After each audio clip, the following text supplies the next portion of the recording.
今仔有人力银行公布一份调查指出讲上班族有超过70%认为讲想要加薪是真困难，嘛希望讲新政府会当来解决加薪的问题。看到家己的甲金婆怨叹讲要欠钱有影是真恶。伊是24岁伫私立病院做放射师的林小姐，月计平均有加5万块。虽然薪水看落比普通的上班族较悬，不过伫目前的健保制度，加薪水的空间无济，敢若会当利用休困的时间，找一寡临时工来增加收入。轮上班其实真的蛮辛苦的，然后而且我们也是国考的科系，但是出来之后却就是顶就是那样。人力银行上新的调查显示，上班族面临工课场的压力，主要是因为加薪水困难，有71.1%，起薪低是56.2%，工时上长的是37.7%，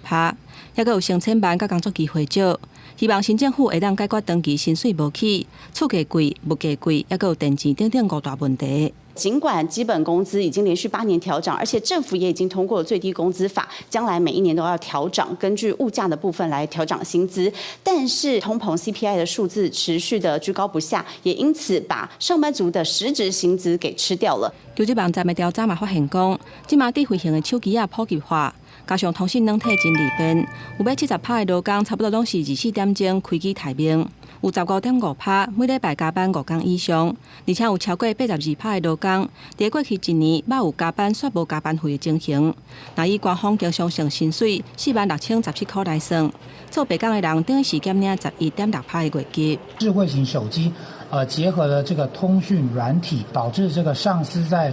员工可能下班或者休假时，仍然可以透过这样的一个智慧型手机来要求员工来这个处理公务，最后会引发恶性循环。杨宗斌表示，有的劳工其实是伫个工时认定的铺设地带，代表有的头家人一方面想要透过转卡的方式来掌控员工出勤的情形，另外一方面佫考虑人事成本，无愿意加付加班费，所以要求当然都要负责，致使劳工的权益受损，甚至因为休困了无够，引起过劳的记录。记者综合报道。